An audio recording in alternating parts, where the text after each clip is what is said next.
자, 오늘은 에퀴티 애널리시스에 대해서 에퀴티 애널리시스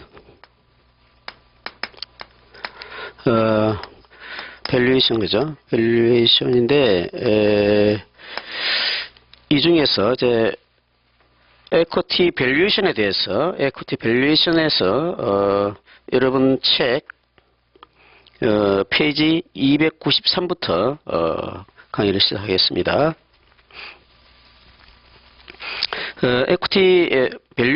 에퀴티 중에서 이제 제일 중요한 부분이 이제 밸류에이션인데요. 밸류에이션이 상당히 중요합니다. 이제 여기서 계산 문제도 많이 나오고 가장 비중이 에퀴티 중에서 가장 비중이 큰 파트이기 때문에 조금 시간을 한 4시간 정도 잡아서 하겠습니다. 지금 이제 그 재무관리는 파이낸스는 말이죠. 파이낸스는 지금 파이낸스는 결국은 궁극적으로 이제 밸류에이션이라는 문제에 부딪히게 되는데요. 밸류에이션이라는 문제에 부닥치게 되는데, 이제 밸류에이션이 해야 될 이제 우리가 타겟들이 이제 대상들이 어떻게 되냐면, 이제 우리가 여기서 오늘 공부할 이제 스탁이 있고요. 이제 반도가 있죠. 픽스드 인컴이 있고, 그다음 뭐 다른 여러 가지 이제 금융 캐피탈 어셋이 있을 거고요. 어셋도 있을 것이고. 그 다음에 이제, 뭐, 딜리버티브스도 있겠죠. 딜리버티브스도 결국은 이제 밸류에이션이니까요. 이런 이제 여러 가지가 있는데, 이 중에서, 가장 이제, 뭐랄까요. 밸류에이션이 어떻게 보면, 어려운 것이 이제 스탁입니다. 이게 정확하지도 않고요. 이게, 왜 그러냐면, 반도하고 스탁하고를 비교해보면, 채권 같으면은요, 만기가 N이 이제 정해져 있습니다. 리미티드 되어 있죠. 정해져 있고요. 근데 이제, 정해져 있고, 그 다음에 이제 미래 캐시플로우가, 퓨처 캐시플로우가 정해져 있어요. 그죠? 이제, 물론, 이게, 뭐, 이렇게, 쿠폰, 그죠? 물론 뭐 디스카운트하고 제로 쿠폰도 있지만 이제 보통 이제 쿠폰이 나오기 때문에 미래 현금 흐름이 딱 정해져 있습니다. 그리고 이제 시장의 어떤 그 수익률도 말이죠. 수익률도 비교적 쉽게 이제 구할 수 있어요. 구할 수 있는데, 지금, 그런데, 스탁은 이제, 반도에 비해서, 이제, 픽스드 인컴에 대해서, 이제 어떤 어려움이 있느냐 하면, 이제, 밸류에이션을 할 때요. 지금 일단, 이제, 현금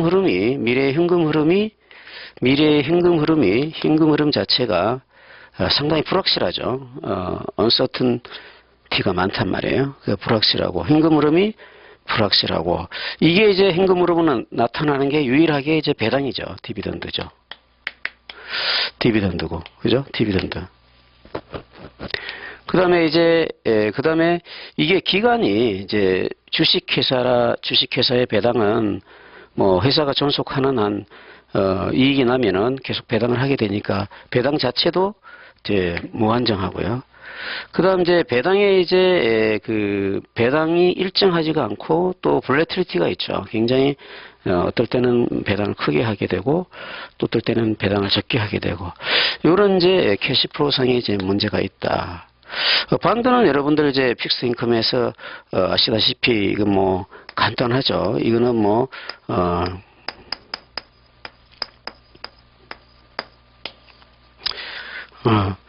이렇게 해가지고 이제 쿠폰에 대해서 전부 이제 썸을 하는 거죠. 쿠폰에 대해서 다 이제 썸을 하면 되고요. 쿠폰 1, 쿠폰 2 이렇게 하면 되고, 그 다음에 이제 페이스 밸류에 대해서, 그죠? 미래에 만기에 가져올 이제 페이스 밸류 원금에 대해서 할인을 해주면 되겠죠.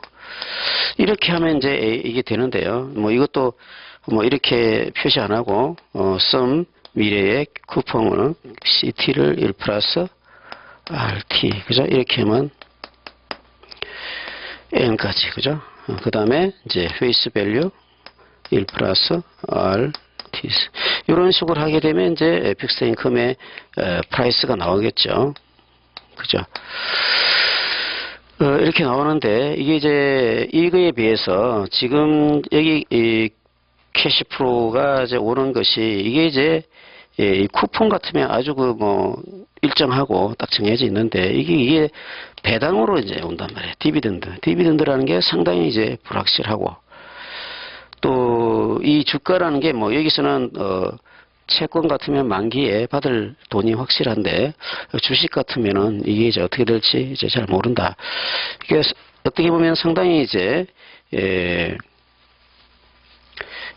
조금 이 밸류에이션 모델이 과연 주식에 맞느냐, 이런 문제가 있어요. 그 다음에 이제 뭐 이게 KE 같은 것도 구하기 힘들죠. KE는 그러니까 베타가 들어가야 되는데, 베타를 갖다가 구하기도 또 쉽지 않죠. 이거 갖다가 코프레 파이낸스에서 뭐 약간 언급을 했지만은, 이게 뭐 그 프리퀀시 그 데이터, 그죠? 데이터에 그다음 뭐 먼스리를 할 거냐, 위클리를 할 거냐, 그죠? 뭐 이얼리를 할 거냐, 그 다음에 이 기간을 갖다가 뭐 5년을 할 거냐, 뭐 60 months, 그러니까 60개월을 할 것이냐, 이에 따라서 이제 베타가 또 많이 틀려진다 그랬죠. 그리고 이제 베타는 언급을 드렸지만은, 베타가 또 마이너스 나는 경우도 있죠. 베타가 마이너스 나오는 경우도 있고, 베타가 주로 이제 1보다 크게 되면 이제 공격적인 뭐 주식이라 그러죠. 그 다음 이제 1보다 작으면 이제 좀 시장에 비해서 이제 보수적인 주식이다, 그렇게 얘기를 하죠. 그러니까 덜 more sensitive한 거죠. more sensitive, 그 시장의 움직임에 대해서 좀 더 많이 민감하고 또 덜 민감하고, 이런 거에 대해서 베타를 또 추정하는 것도 쉽지 않고, 실제로 이제 미국에서 이제 뭐 밸류 라인이라는 데서 이제 발표하는 거 보면 베타가 천차만별이죠. 그래서 베타를 어떻게 집어넣느냐에 따라서 그 자기 자본 비용도 틀려지고, 거기에 따라서 뭐 외기라는 것, 이런 것도 다 틀려지고, 그러니까 평가하는데 상당히 그 제약이 있다. 그런데도 불구하고 이제 재무관리에서는 간단한 그 모델을 가지고, 이제 모델에 오늘 공부를 하겠지만, 모델을 가지고 그 주식을 평가한단 말이에요. 평가하고, 그게 또 상당히 신뢰성이 있다고 보고 있는 거죠. 그리고 이제 그 스탁에, 그러니까 그 주식에 대해서는 제일 중요한 게 이제 디비던드를, 그 미래 현금 흐름을 제공해 주는 게 이제 디비던드이기 때문에, 이 디비던드 배당에 대해서 상당히 이제 그 우리가 좀 주의를 해봐야 되는데요. 사실은 그러면 그 조금 미리 이제 앞서가는 경향이 있지만, 이제 DGM 모델, 그러니까 뭐 DDM이라든가 DGM, 이 컨스턴트 모델 보면은 이제 배당을 갖다가 이제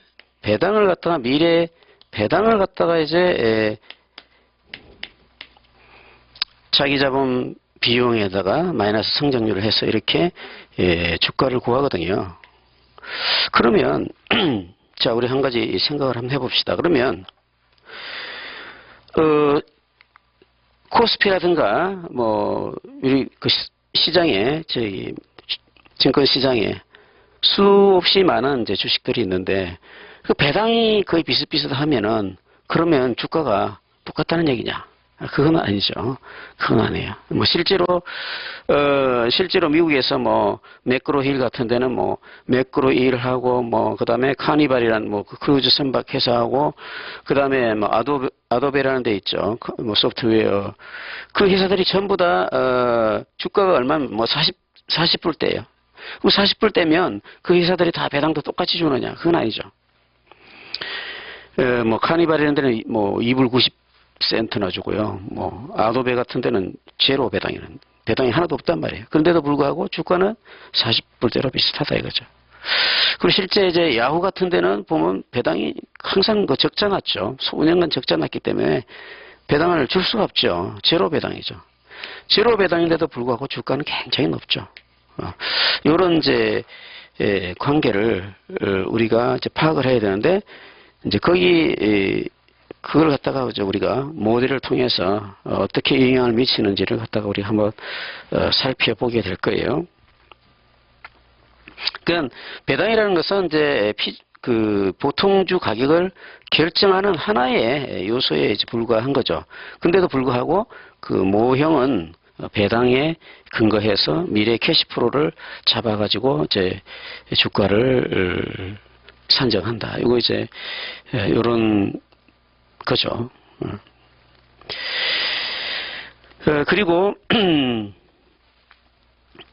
그리고 이제 우리 이 책에 보시면 이제 293페이지에 보시면은 지금 익셈 포커스에 보시면은 이제 그 주식을 평가하는 데죠. 에퀴티 밸류에이션을 하는 데 있어서 여러 가지 이제 우리가 배워야 될 공부를 해야 될 이제 모형들이 나오는데 그 중에 이제 제일 중요한 게 이제 그 디스카운트 캐시 플로우죠. 디스카운트 캐시 플로우. DCF 방법이죠. 그죠? 이게 이제 디스카운트 캐시 플로우죠. 이게 DDM 모형이라 그러기 가장 대표적으로 그냥 DDM 모형이라 하죠. DDM 모형. 그다음에 이제 또 어떻게 있느냐, 뭐가 있느냐 하면은 이제 마켓 멀티플이라 그러기도 하고 멀티플라이어 메소드라기도 하고요. 배수 그죠? 주가 배수 멀티플라이어 메소드 그죠?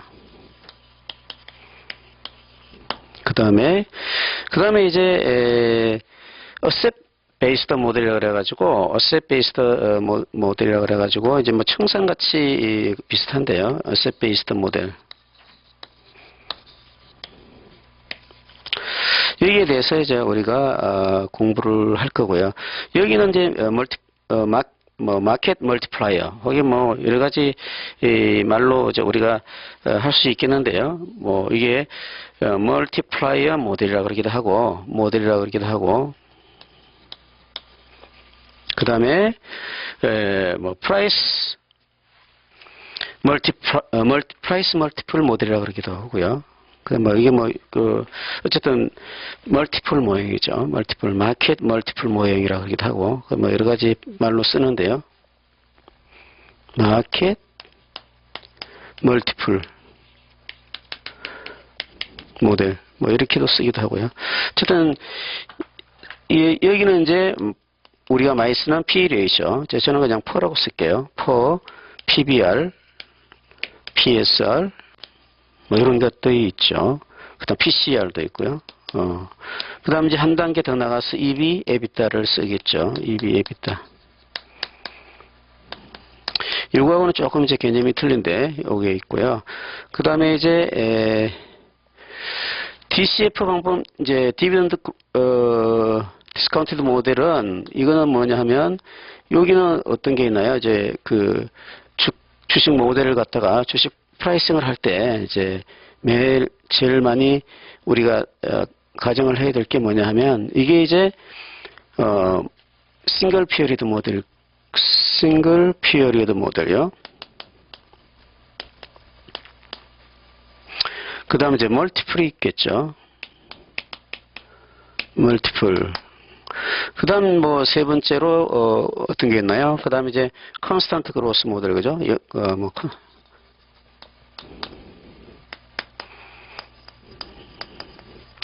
그 다음에 이제 이게 이제 뭐 연구체나 비슷한 거죠. 연구체. 퍼피추이티나 비슷한 건데요. 퍼피추이티나 비슷한 거죠. 그 다음에 이제 또 이제 어떤 케이스가 있느냐 하면 이제 그 성장이 있잖아요. 성장이 이제 다른 경우, 그죠? 멀티플인데도 성장이 이제 다른 경우. 성장이 멀티 스테이지, 그죠?